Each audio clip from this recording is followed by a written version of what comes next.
അങ്ങനെയൊക്കെയാണ്. ഒരു മിനിറ്റ് ഒന്ന് ടവലെടുത്തോട്ടെ, മോഹൻ കൊടുക്കാൻ നല്ല ചൂടുണ്ട്. ഓക്കെ, അപ്പോൾ എന്തെങ്കിലും ക്വസ്റ്റ്യൻസ് ഉണ്ടെങ്കിൽ ചോദിക്കുക. ഐ മീൻ നമ്മൾ ഇൻവെസ്റ്റ്മെൻറ്റായിട്ട് ബന്ധപ്പെട്ട കാര്യങ്ങളാണ് ഈ ചാനൽ പഠിപ്പിക്കുന്നത്. ഞാനൊന്ന് ജസ്റ്റ് ഒന്ന് ഫാൻ കൊണ്ട് നീക്കിക്കോട്ടെ. ഭയങ്കര ചൂട്, മഴയൊന്നും തുടങ്ങിയില്ല. എങ്ങനെയാണ് അവിടുത്തെ കാലാവസ്ഥയും കാര്യങ്ങളൊക്കെ? അപ്പോൾ ഇൻവെസ്റ്റ്മെൻറ്റുമായിട്ട് ബന്ധപ്പെട്ട് നമ്മൾ ചില കാര്യങ്ങൾ ഡിസ്കസ് ചെയ്യാമെന്ന് കരുതി.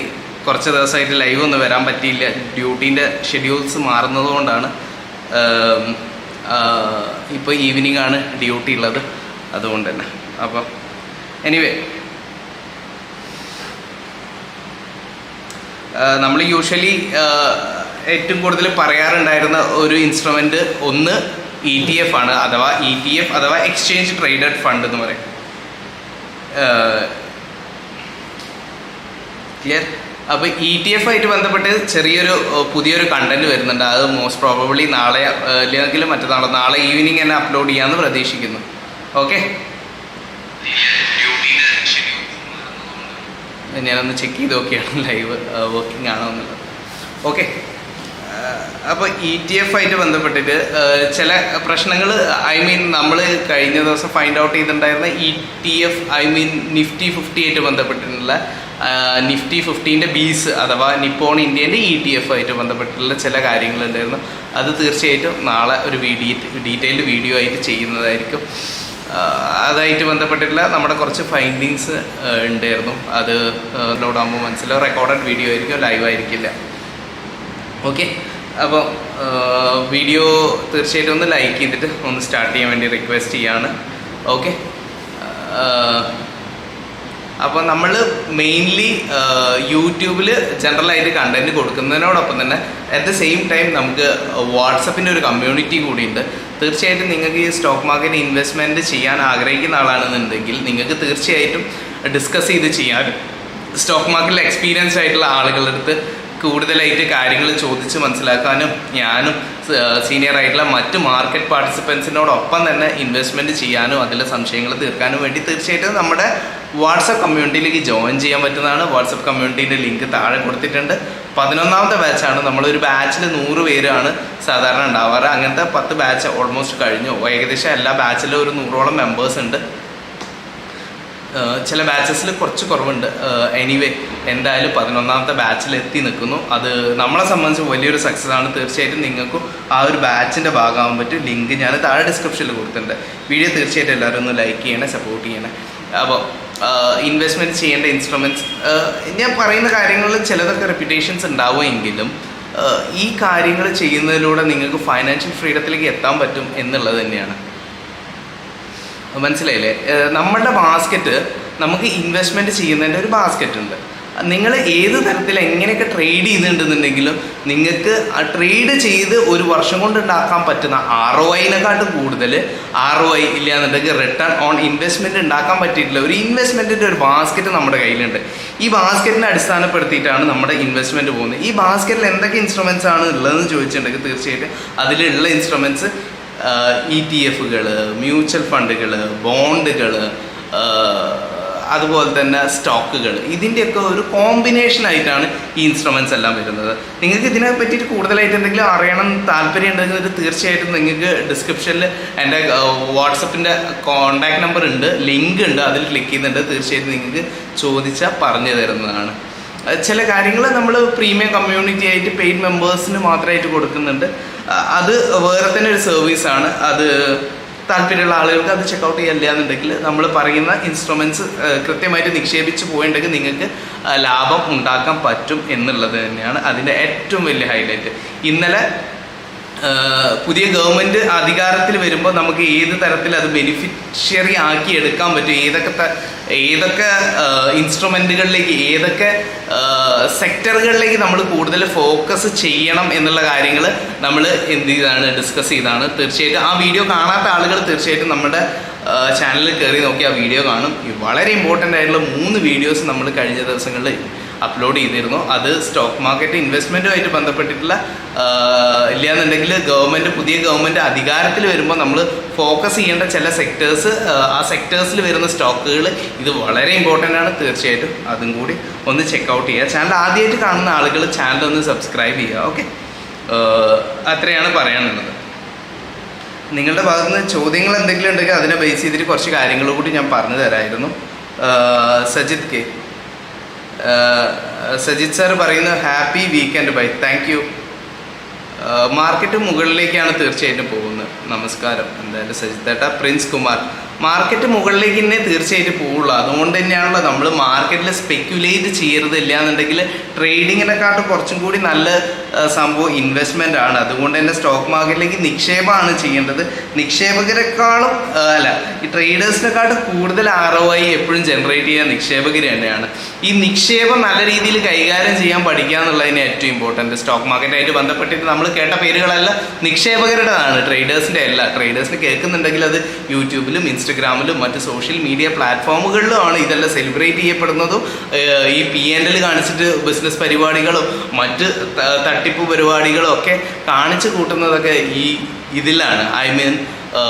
സോഷ്യൽ മീഡിയ പ്ലാറ്റ്ഫോംസിലാണ്. അത്തരത്തിലുള്ള തെറ്റായിട്ടുള്ള രീതികളല്ല നമ്മൾ നിക്ഷേപിക്കുന്നത്. ഒരു ശാസ്ത്രീയമായിട്ടുള്ള ഒരു നിക്ഷേപ രീതി അല്ലെങ്കിൽ ഒരു സയൻറ്റിഫിക് ആയിട്ട് ഒരു ഡാറ്റ പ്രീവിയസ് ഡാറ്റാസിൽ എങ്ങനെ ഇത് വർക്ക് ചെയ്തിരുന്നോ എന്നുള്ളതിനെ ബേസ് ചെയ്തിട്ട് മുന്നോട്ടേക്ക് എങ്ങനെ ഈ സെക്ടറുകളെല്ലാം ഈ സ്റ്റോക്കുകളെല്ലാം ഇല്ലാന്നുണ്ടെങ്കിൽ ഈ ഇൻസ്ട്രുമെൻറ്റുകളെല്ലാം ETF ആയിക്കോട്ടെ, മ്യൂച്വൽ ഫണ്ട് ആയിക്കോട്ടെ, സ്റ്റോക്കുകളായിക്കോട്ടെ, ഇത് എങ്ങനെ വർക്ക് ചെയ്യുന്നുള്ളതിനെ ബേസ് ചെയ്തിട്ടുള്ള പ്രോപ്പർ റിസർച്ച് ആൻഡ് അനാലിസിസ് പ്രകാരമാണ് നമ്മൾ എന്ത് ചെയ്യുന്നത്, ഈ സംഭവങ്ങളിലേക്ക് നിക്ഷേപിക്കുന്നത്.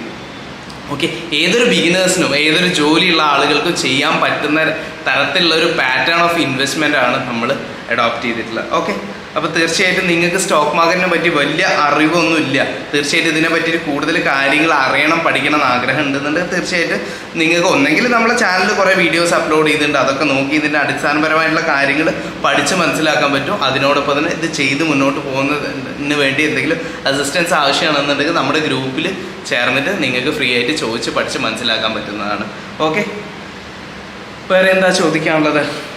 എങ്ങനെ പോകുന്നു വീക്കെൻഡ് കാര്യങ്ങളൊക്കെ? എന്താണ് വീക്കെൻഡ് പ്ലാൻസൊക്കെ? എല്ലാവരും തിരക്കിലാന്ന് തോന്നുന്നു. ലൈവിൽ കുറച്ച് ആക്റ്റീവ് മെമ്പേഴ്സ് കുറച്ച് പേരെ മാത്രമേ കണ്ടുള്ളൂ. എന്തായാലും എനിവേ ജോയിൻ ചെയ്ത എല്ലാവർക്കും നന്ദി പറഞ്ഞോട്ടെ. ഞാനും ഇന്ന് ഡ്യൂട്ടി ഉള്ള ദിവസം തന്നെയാണ്. തീർച്ചയായിട്ടും ഞാനും ഡ്യൂട്ടിയിലേക്ക് കയറാനുള്ള ഒരു പരിപാടിയിലാണ്. അപ്പോൾ എനിക്കും പെട്ടെന്ന് തന്നെ ലൈവ് വൈൻഡപ്പ് ചെയ്യണം.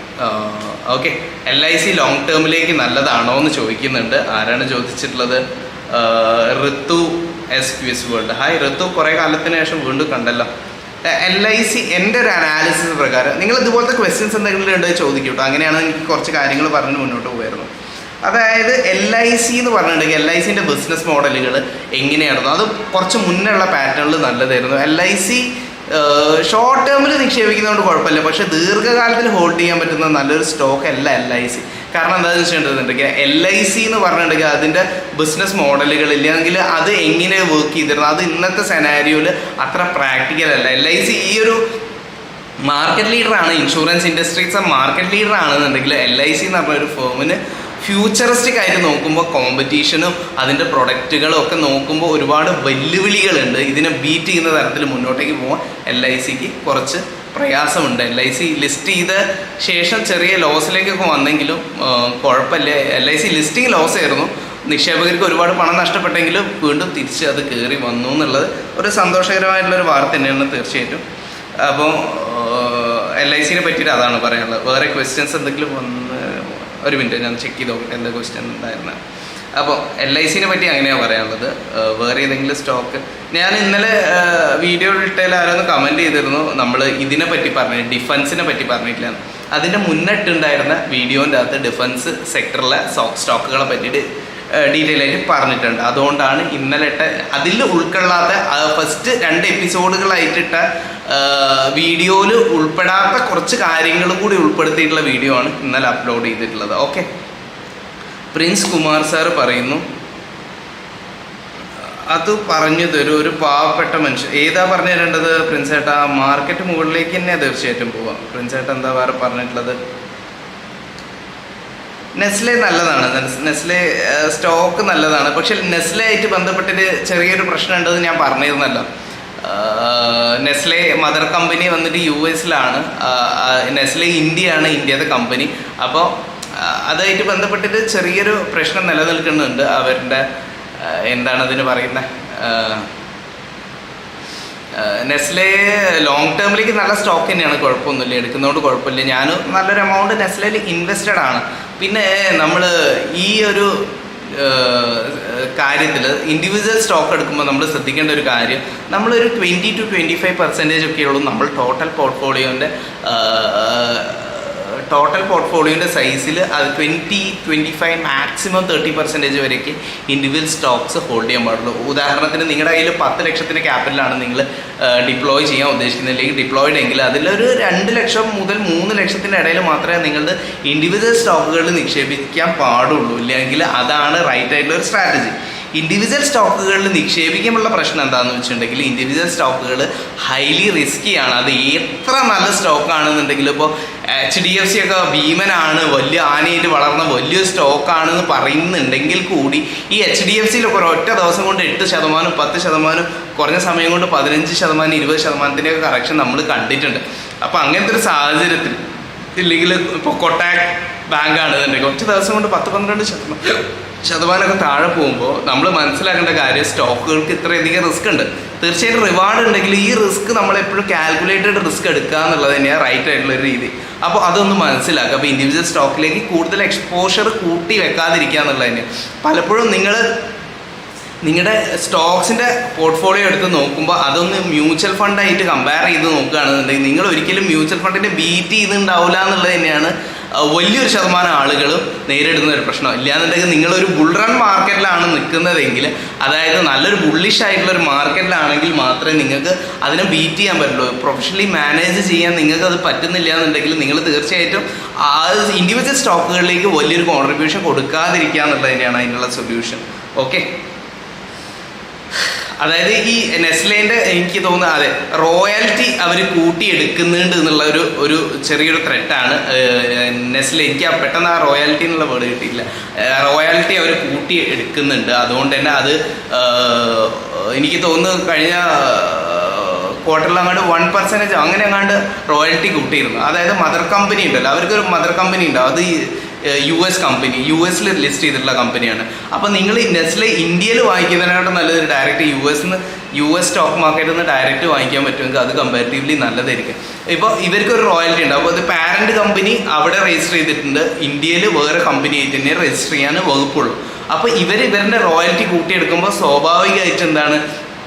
സ്വാഭാവികമായിട്ട് നിക്ഷേപകർക്ക് കിട്ടേണ്ടിയിരുന്ന ലാഭം, ഡിവിഡൻഡ്, ഇവർക്ക് കിട്ടേണ്ടിയിരുന്ന അപ്രീസിയേഷൻ, അതായത് അവരുടെ ഹോൾഡിങ്സിൻ്റെ മുകളിൽ കിട്ടേണ്ടിയിരുന്ന അപ്രീസിയേഷൻ കുറയും എന്നുള്ളൊരു ത്രെറ്റ് നെസ്ലെ ആയിട്ട് ബന്ധപ്പെട്ടിട്ട് മാർക്കറ്റിൽ നിലനിൽക്കുന്നുണ്ട്. കഴിഞ്ഞ ദിവസം ഞാനത് മെൻഷൻ ചെയ്തിരുന്നു ഇതൊരു ലൈവിൽ. അത് കാണാത്ത ആളുകൾക്ക് വേണ്ടിയിട്ട് ഇപ്പോൾ ഞാനൊന്നും കൂടി ഇൻഫോസിസ് ആയിട്ട് ബന്ധപ്പെട്ടിട്ടുള്ള കാര്യം പറയുകയാണെന്നുണ്ടെങ്കിൽ ആദ്യം IT സെക്ടറായിട്ട് ബന്ധപ്പെട്ടിട്ടുള്ള കാര്യം പറയണം. ഇൻഫോസിസ് ലോങ് ടേമിലേക്ക് നല്ല സ്റ്റോക്കൊക്കെ തന്നെയാണ്. ഇൻഫോസിസ് ഇന്ത്യ കണ്ടിട്ടുള്ള ഏറ്റവും വലിയ IT കമ്പനീസിൽ ഏറ്റവും ഭീമൻ തന്നെയാണ് ഇൻഫോസിസ്, അതൊന്നും സംശയമില്ലാത്ത കാര്യമാണ്. പക്ഷേ IT സെക്ടറിൽ, ഇന്ത്യൻ IT സെക്ടറിൽ നിക്ഷേപിക്കുമ്പോൾ IT സെക്ടർ എങ്ങനെയാണോ ബന്ധപ്പെട്ടിരിക്കുന്നത്, US ആയിട്ട് ബന്ധപ്പെട്ടിരിക്കുന്ന സ്റ്റോക്കുകളാണ് IT സെക്ടറിൽ ഉള്ള സ്റ്റോക്കുകൾ. IT സെക്ടർ എപ്പോഴും US കാര്യങ്ങളായിട്ട് ബന്ധപ്പെട്ട് US-ത്തെ ഈ ഇൻട്രസ്റ്റ് റേറ്റ് ആയിട്ട് ബന്ധപ്പെട്ടിട്ട് വലിയൊരു ശതമാനത്തിൽ ഈ സ്റ്റോക്ക് ബന്ധപ്പെട്ടിരിക്കുന്നു. അതായത് US ഇൻട്രസ്റ്റ് റേറ്റ് ഹൈക്ക് വരുന്നതിനനുസരിച്ച് IT സെക്ടറിൻ്റെ പെർഫോമൻസ് കുറയാൻ സാധ്യതയുണ്ട്. അപ്പോൾ ആ US ആയിട്ട് ബന്ധപ്പെട്ടിരിക്കുന്ന ഇൻട്രസ്റ്റ് റേറ്റിൻ്റെ വിഷയങ്ങളെല്ലാം കമ്പാരിറ്റീവ്ലി അത് കുറഞ്ഞു വരികയാണ്. തീർച്ചയായിട്ടും IT സെക്ടർ വളരെ എനർജി ചെയ്യും. തീർച്ചയായിട്ടും ഇൻഫോസിസ് IT സെക്ടറിൽ നല്ലൊരു ഓപ്ഷൻ തന്നെയാണ്, ഏറ്റവും നല്ലൊരു ഓപ്പർച്യൂണിറ്റി തന്നെയാണ് ഇൻഫോസിസ്. പക്ഷേ അത് ഈ ഒരു സാഹചര്യം ഉണ്ട്, IT സെക്ടർ വളരെയാണ്, തീർച്ചയായിട്ടും ഇൻഫോസിസ് വളരാനുള്ളൊരു സാധ്യത കൂടുതലുണ്ട്. നല്ല കമ്പനി തന്നെയാണ്, ഭീമൻ തന്നെയാണ്, ജയൻ്റാണ് തീർച്ചയായിട്ടും. ഓക്കെ, ഇൻഫോസിസ് പോലെ തന്നെ TCS വളരെ ഇമ്പോർട്ടൻ്റ് ആണ്. TCS, ഇൻഫോസിസ്, ഈ 2 കമ്പനീസാണ് ഈ സെക്ടറിലെ ഇന്ത്യയിലെ top biggest companies.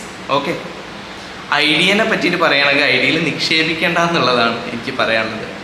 VI comparatively ഒരുപാട് പ്രശ്നങ്ങൾ നിലനിൽക്കുന്ന ഒരു സ്റ്റോക്ക് തന്നെയാണ്. ഒരു പക്ഷേ ലാഭം ഉണ്ടായേക്കാം, പക്ഷേ അത്തരത്തിലുള്ള സ്റ്റോക്കുകൾ എടുക്കണ്ട എന്നുള്ളത് തന്നെയാണ് എനിക്ക് പറയാനുള്ളത്. കാരണം കോമ്പറ്റീറ്റേഴ്സ് വളരെ ശക്തന്മാരാണ്. അവരുടെ ഒരു പക്ഷേ നാളെ പിറ്റേന്ന് ഐഡിയ, അതായത് ആദ്യത്തെ ബിർള ഗ്രൂപ്പിൻ്റെ ആയിരുന്നല്ലോ ഐഡിയ, വോഡാഫോൺ രണ്ടും കൂടി ഒന്നിച്ച് ചേർന്ന ഒരു സാഹചര്യം ഉണ്ടായി. ഇപ്പോൾ ഐഡിയനെ പറയണ ഐഡിയ അതിൻ്റെ മുന്നേ എസ്കോട്ടലായിരുന്നു. അപ്പോൾ അങ്ങനത്തെ ഒരുപാട് കാര്യങ്ങൾ ഇല്ലാന്നുണ്ടെങ്കിൽ ഈ ഒരു കമ്പനി ഒരുപാട് ത്രെറ്റ് ഫേസ് ചെയ്യുന്ന, അല്ലെങ്കിൽ ഒരുപാട് സ്ട്രഗിൾസ് ഫേസ് ചെയ്യുന്ന ഒരു കമ്പനി. എത്ര കമ്പനികളിലേക്ക് ഒന്ന് കുറച്ച് വെയിറ്റ് ചെയ്യുക, നല്ലൊരു ഇൻഡിക്കേഷൻ കിട്ടി അത് നല്ലൊരു ഗ്രോത്ത് കാണിക്കുന്നുണ്ടെന്ന് തുടങ്ങുന്ന സാഹചര്യത്തിൽ നിക്ഷേപിക്കുക എന്നുള്ളത്. അല്ലെങ്കിൽ നിങ്ങളുടെ നിക്ഷേപത്തിൽ നഷ്ടം വരാനുള്ള സാധ്യത കമ്പാരിറ്റീവ്ലി കൂടാനുള്ള ഒരു ചാൻസ് ഉണ്ട്. Quant small cap mutual fund long ടേമിലേക്ക് നല്ലതാണെന്ന് ചോദിക്കുന്നുണ്ട് ആര്? Ritu S wiz world. ഈ ക്വാണ്ട് സ്മോൾ ക്യാപ് ഫണ്ട് എനിക്ക് തോന്നുന്നു ഞാൻ ചാനൽ തുടങ്ങിയ കാലം തൊട്ട് പറയുന്ന ഒരു ഫണ്ടുകളിൽ ഒന്നായിരുന്നു Quant small cap fund. Quant small cap fund വളരെ വൈബ്രൻ്റ് ആയിട്ടുള്ള, വളരെ നല്ല രീതിയിൽ പെർഫോമൻസ് തന്നിട്ടുള്ള ഒരു ഫണ്ടാണ്. ഇല്ലെങ്കിൽ ക്വാണ്ട് ഫണ്ട് ഹൗസിൻ്റെ വൺ ഓഫ് ദി ബെസ്റ്റ് ഫണ്ടാണ് ക്വാണ്ട് സ്മോൾ ക്യാപ് ഫണ്ട്. പക്ഷേ ക്വാണ്ട് സ്മോൾ ക്യാപ് ഫണ്ട് ഇല്ലെങ്കിൽ ക്വാണ്ടായിട്ട് ബന്ധപ്പെട്ടിട്ടുള്ള സ്റ്റോക്കുകളിൽ കാണുന്ന ഒരു ചെറിയ പ്രശ്നം എന്ന് പറയുന്നത് ടേൺ ഓവർ റേഷ്യോ ആണ്. High turn over ratio. Turn over ratio എന്ന് പറഞ്ഞിട്ട് അവരുടെ വിറ്റ് വരവ് കൂടുതലാണ് എന്നുള്ളതാണ് അതിനെ പറ്റിയിട്ട് നമുക്ക് പറയാനുള്ളത്. അതായത് ഈ ക്വാണ്ടിൻ്റെ മ്യൂച്വൽ ഫണ്ടുകളിൽ പലപ്പോഴും നമ്മൾ കാണുന്ന ഒരു കാര്യം, അവർ ഒരു ട്രേഡ് ചെയ്യുന്ന തരത്തിൽ അവരുടെ സ്റ്റോക്കുകൾ അവരുടെ പോർട്ട്ഫോളിയോയിൽ ആഡ് ചെയ്യുകയും റിമൂവ് ചെയ്യുകയും ചെയ്യുന്നുണ്ട്. അത് ഒരുപക്ഷെ നല്ലൊരു ഗുഡ് മാർക്കറ്റ് കണ്ടീഷനിൽ നല്ല പ്രോഫിറ്റബിൾ ആണ്, നല്ല റിസൾട്ട് കൊടുക്കുന്നുണ്ടെങ്കിലും ഇത് ഇങ്ങനെ ഒരു പ്രശ്നമുണ്ട്. ക്വാണ്ട് ചിലപ്പോൾ ഒരു ബീറിഷ് മാർക്കറ്റിൽ നല്ല രീതിയിൽ പെർഫോം ചെയ്യാതിരിക്കാനുള്ള ഒരു സാധ്യത കൂടി ക്വാണ്ടിലുണ്ട്. പക്ഷേ ഇൻഡിവിജ്വലി എൻ്റെ കാര്യം ചോദിക്കുകയാണെങ്കിൽ ഞാൻ ക്വാണ്ടിൽ 2000 റുപ്പീസ് വെച്ചിട്ട് ഞാൻ കഴിഞ്ഞ ഒരു വർഷമായിട്ട് ക്വാണ്ടിൽ കൃത്യമായിട്ട് നിക്ഷേപിച്ച് വരുന്നുണ്ട്. അതിൻ്റെ മുന്നേ നിക്ഷേപിച്ചിരുന്നു. ഞാൻ എൻ്റെ മകൾ ജനിച്ച ശേഷം ഇപ്പോൾ കഴിഞ്ഞ മോൾക്ക് അടുത്ത മാസം ഒരു വയസ്സാവാറായി. അടുത്ത മാസം ഈ മാസം 22 അപ്പം മകൾ ജനിച്ചത് മുതൽ മകൾക്ക് വേണ്ടി ഒരു 2000 രൂപ വെച്ചിട്ട് മ്യൂച്വൽ ഫണ്ടിൽ ക്വാണ്ടിൽ നിക്ഷേപിക്കുന്നുണ്ട്. ഇനി മുന്നോട്ട് അത് 2000 എന്നുള്ള 2500 3000 ആക്കിയിട്ട് കൂട്ടാൻ വേണ്ടി പ്ലാൻ ചെയ്യുന്നുണ്ട്. പക്ഷേ ഇതൊരു റെക്കമെൻഡേഷൻ ആയിട്ട് എടുക്കേണ്ട. ക്വാണ്ട് കുഴപ്പമില്ല, നല്ലൊരു ഫണ്ട് തന്നെയാണ്. ക്വാണ്ടിനെക്കാട്ടും കമ്പാരിറ്റീവ്ലി റിസ്ക് കുറച്ച് കുറഞ്ഞ സ്മോൾ ക്യാപ്പ് മതി എന്നുണ്ടെങ്കിൽ നിങ്ങൾക്ക് ആക്സിസ് സ്മോൾ ക്യാപ്പ് ഫണ്ട് നല്ലൊരു ചോയ്സ് തന്നെയാണ്. കമ്പാരിറ്റീവ്ലി കൺസിസ്റ്റൻസി ഓഫ് പെർഫോമൻസും റിസ്ക് വൈസ് ഒക്കെ നോക്കുകയാണെന്നുണ്ടെങ്കിൽ നമ്പർ വൈസ് എല്ലാം നല്ലത് ആക്സിസിൻ്റെ സ്മോൾ ക്യാപ്പാണ്. പിന്നെ ഇതിൻ്റെ പോർട്ട്ഫോളിയോ ഓവർലാപ്പിംഗ് നോക്കുകയാണെന്നുണ്ടെങ്കിൽ ക്വാണ്ടും ആക്സിസും രണ്ടും പോർട്ട്ഫോളിയോ ഓവർലാപ്പിംഗ് കുറവുള്ള ഫണ്ടുകളാണ്. രണ്ടിലും അറ്റ് ദ സെയിം ടൈം നിക്ഷേപിച്ച ചെറിയ പ്രശ്നമില്ല. പിന്നെ സ്മോൾ ക്യാപ്പിൽ വലിയ എക്സ്പോഷർ കൂട്ടി വെക്കാതിരിക്കുക, ചെറിയൊരു പോർഷൻ മാത്രം ഇതിൽ കൊടുക്കുക.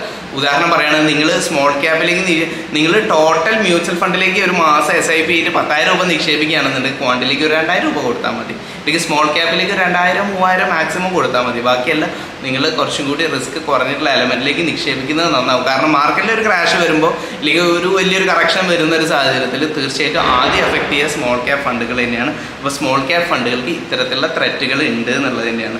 Okay, nice V. അപ്പോൾ നൈസ് വി ചോദിക്കുന്നുണ്ട് എന്താണ് for NRI which app is best for demat account.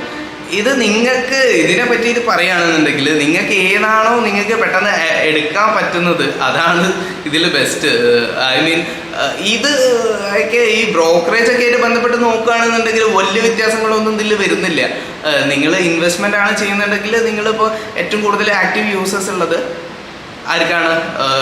നമ്മുടെ സെറോദയ്ക്കാണ്. സെറോദയാണെങ്കിലും മറ്റേത് പ്ലാറ്റ്ഫോം ആയാലും കുഴപ്പമില്ല. നിങ്ങൾ നിക്ഷേപിക്കുന്ന ഇൻസ്ട്രുമെൻറ്റ് ശരിയായിരിക്കുക എന്നുള്ളതാണ് ഇമ്പോർട്ടൻറ്റ്.